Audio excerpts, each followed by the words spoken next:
Okay, here on the table I've got one of the two Project OS FF40 FX engines. And just for comparison purposes, let's do a comparison of the newer or the cleaner, more natural, more new looking one versus the rougher one that I'm going to be disassembling because I'm going to be throwing this thing in an ultrasonic cleaner. So with that said, let's just get right to disassembling this thing. Now this is an engine that really doesn't turn over very well, and I have no idea the status of it, if it can be a runner or if the sleeve is peeled. Really no idea. So I've got a set of bearings coming for one of these two engines. It might be the nicer one. This one might just end up being the parts engine for spare parts should that ever arise. But one of the biggest reasons I want to kind of do this also is check and see if this ZEP cleaner will actually clean this thing up and make it look all shiny and new again. Oh, wow, I may have to heat that up before I can get that out. Let's take this plug out, see how tight the last person was. It okay, good, not tight at all, or not over tight I should say.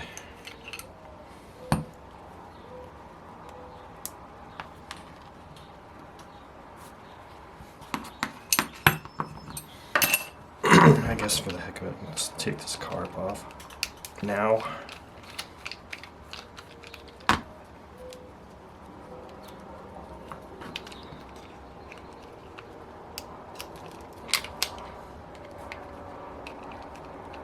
That one's going to be any better. There we go. I don't know why that would have been so tight.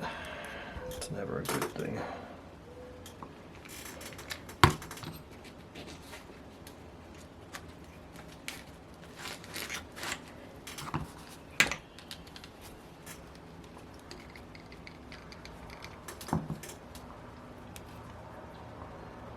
The ring still feels somewhat pliable.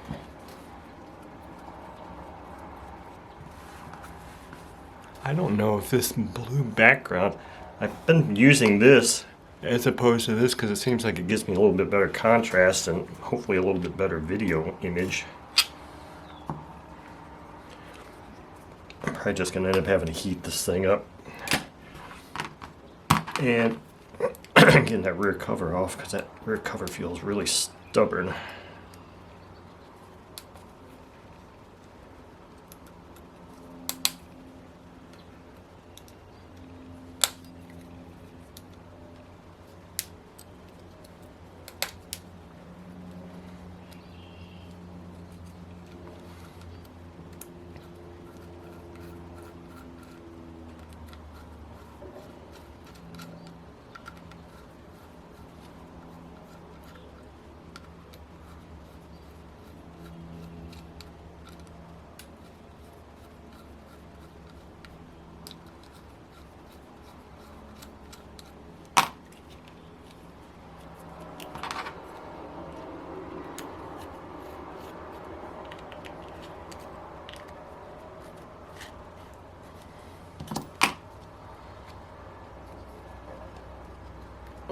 So I should have left this on so I could turn that.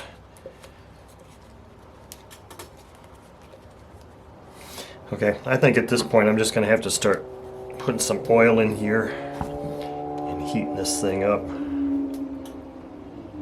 Put some there. I'm going to put some around the outer part of the sleeve so it can kind of hopefully maybe migrate down in there so when I go to pull the sleeve off. Put some in here. Some around here. I don't know if doing this around here is going to do me any good because it's just such a tight seal. I'm probably just going to have to heat that up and hit it with the mallet. I hope that kind of frees it up.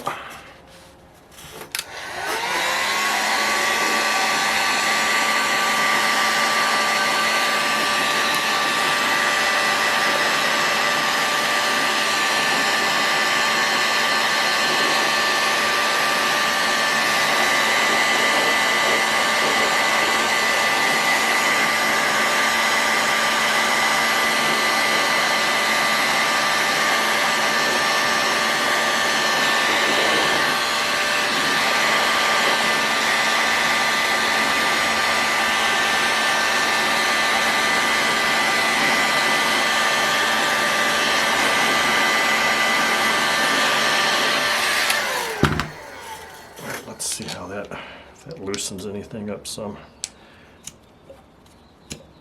Seem to.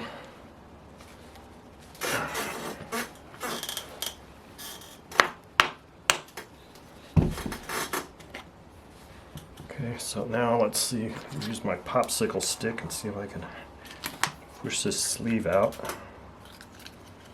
Oh, actually, I think what I do normally is I stick it in here first. Try to get that sleeve to start coming up.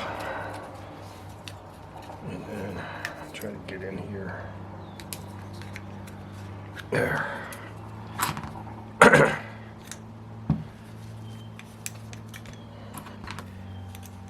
This thing should just come right off. Okay, so there we go. We got that done. And we got the shim that came off too.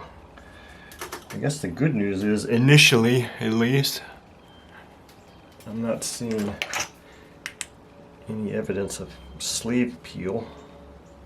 I don't think, but it's kind of dirty. I'm going to have to really clean that up first. So this is clearly got some run time on it.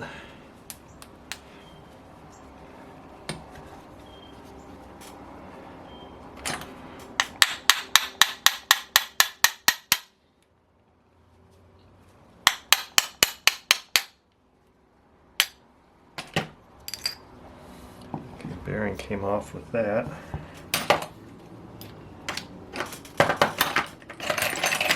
Here's my punch set. I don't know why I'm still holding it.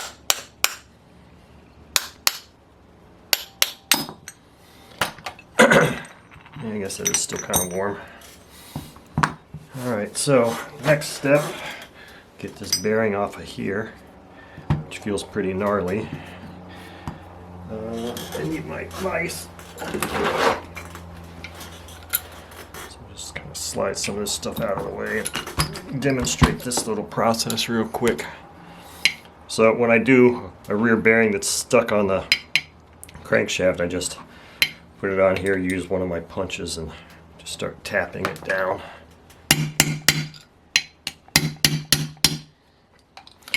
Rotate it around.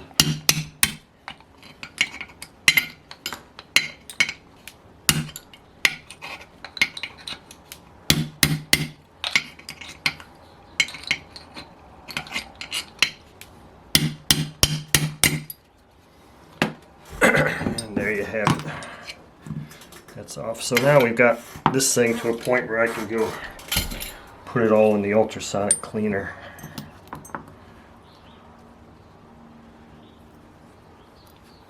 I'm not going to put the screws in there. I'll put all of this crankcase and all this stuff in here. Now obviously this rear cover is broken, so there's really no reason to clean this, but I'll throw it in there anyway. And the sleeve, all of this stuff, carb and everything, just everything just like this I'm going to throw in there and leave for 15 or 20 minutes and bring it out and see what it looks like. Now when I say parts engine, the only parts on this engine that I would probably ever use in potentially a repair of my engine or a customer's engine, kind of depends on how they come out looking. The head looks like it's okay, it doesn't have any broken fins or anything. The carb is probably in pretty decent shape. This is at least one that rotates. Crankshaft, obviously, connecting rod, piston and sleeve, they have to be a match set. So this is an ABN setup, so this would have to go as a match set. You can't just put this piston in another engine sleeve. So that's how that would have to go. But anyway, and then of course the drive hub. Ooh, I don't want to lose that in the parts washer. That washer should come off here pretty easily, I would think.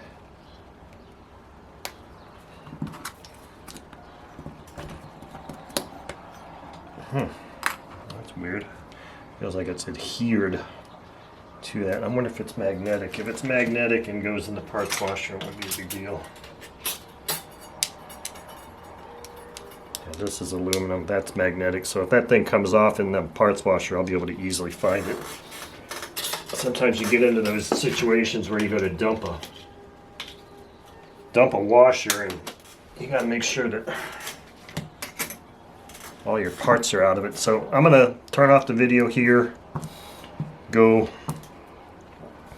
clean these parts, and then we'll take a look and see if they come back looking anywhere close to what the newer looking engine looks like. Okay, so here are the parts as they just came out of the cleaner. I didn't let them sit in there for 20 minutes, but I think they're as clean as they're going to get, because a lot of what's still left on here is simply just discoloration. But if we do a comparison, side-by-side comparison with the newer looking engine, they don't look exactly the same, but they don't look horribly different. I mean, this one cleaned up, you know, pretty well, I'd say, considering what it had been through, probably, because I mean, it looked like it had a little tougher life. The carb looks really nice, so I got a nice carb here anyway. Drive hub looks good. That washer didn't come off, which is a little unusual. Crankshaft, I used my little sandpaper oil thing to clean this crankshaft up nice. Rear cover, obviously still broken, but I mean, this is just discoloration. I don't know that that's ever gonna... I might be able to get some of that off with a little oil and sandpaper, but this cover is pretty much not going to be used as a spare for any person, just because of the fact that it's broken, unless they just happen to need a cover and have a regular carb that doesn't need the needle valve, remote needle valve. But even then, you've got a chip out in here, which might lead to a little bit of oil leakage, but there's still enough material there that it would hold, a screw would hold that in place. So the real key is this. Here's the piston. I'm gonna zoom in here and let you guys look at this piston. I don't see, I'm kind of looking at the LCD screen so I don't move it. I don't see any scoring or anything on this piston that looks unusual. Now, hang it, if I can get, I don't know if I'm going to be able to get an angle on the inside of the sleeve or not. Maybe if I go up through the bottom, I don't know. I don't see anything in the sleeve either that looks like, boy, I'm looking at the LCD screen trying to see if I can get an angle where you can see possible peeling, but I don't know if my flashlight is just losing its battery power here or what. I don't see anything in here in the sleeve that looks like there's any evidence of peeling. God, I just can't get a good angle in there, because what you'd see it near the top here, this top third of the sleeve is where I've seen the peeling take place before, and I just don't see that. So the only way for me to know for sure would be to completely reassemble this engine and and test the compression, or you know, turn it over. But I don't have a set of, well, you know what, so here's the thing. Here's a strange thing that may be of interest to many of you. When I ordered a set of Boca bearings, I ordered a bunch of Boca bearings. And the sets for about 3 or 4 engines, they were all the same. Now, I'm not saying that was a mistake, and I'm not saying it's super unusual, because a lot of these engines do share the same bearings, but it was funny because I just compared the bearings that came out of this engine, and they're the same size and same bearings as go in a Sato 91S engine. So that was one of the sets of bearings I ordered. I ordered one for that, one for this. I believe the Enya 40X had the same size bearings, and even the Enya 46 4-cycle engine had a listing of the exact same bearings. But it also had 2 sets of bearings, because there's 2 variants of the Enya 46 4-cycle. There's an early and a later. So I ordered one of each of those just so I would have the right bearings for that engine. But I thought it was just curious that so many engines do share bearings. So what I guess the point I'm saying is that the bearings I took out of my Sato 91S were probably not too bad. I might just go ahead and put those in here and at least do a compression check and maybe see about running the engine. I don't know how I would do that unless I put a different carb on here. Maybe a carb from my 40 SF will fit on here with the needle, so I wouldn't have to try to mess with a remote needle. So I mean, there are things I can play with this engine, and I think what I'll do is I'll just go and see if I can take those parts out of the Sato 91 that are sitting in the bin and just put those in this engine, because they didn't feel all that bad.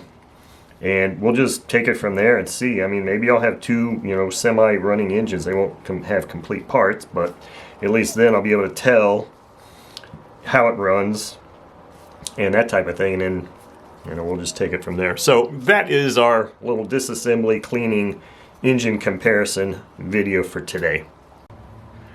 Okay, so I did just go ahead and, for the heck of it, I put those Sato FA91S bearings that I had taken off mine that weren't all that bad. I just threw them in this engine just for an experiment, just for the heck of it. And it does have really nice compression. So I have run a 46FX engine or an ASP engine. I think it was a 46FX that actually had a peeled liner. And I know that this cold test isn't really the good test, because even a cold one would feel like it's got good compression. It's only when it gets up to operating temperature that you'll see that it just will shut down. And that's basically what would happen with a peeled liner, is it would run, and as soon as it got up to operating temperature, it would just stop running. That was my experience with that. So I just put this same carb back on here. I mean, if I really want to try and run this engine, I'll just put this back cover on this engine. I'll just put this one on here and just take it out for a run and see how it runs, and maybe I'll do that. I mean, I got nothing, I won't say I got nothing better to do. I have a lot of other things to do, but this would be a cool experiment. I mean, this one's got some dings on it. This engine is just rougher. It doesn't look pretty, but hell, if it runs, maybe this is the engine I just do destructive testing with. And this will be the one that I will test, newer bearings on. So I don't know, we'll see. But anyway, so that concludes this. So this, I just threw any old prop on here, but it does have good compression. It feels really nice. This carb moves good. I just threw the same plug that was in there. I don't know if it's any good or not, but it is what it is. And this engine, I feel, would at least start. Whether it would sustain running or not will be something that we'll have to just determine, I guess.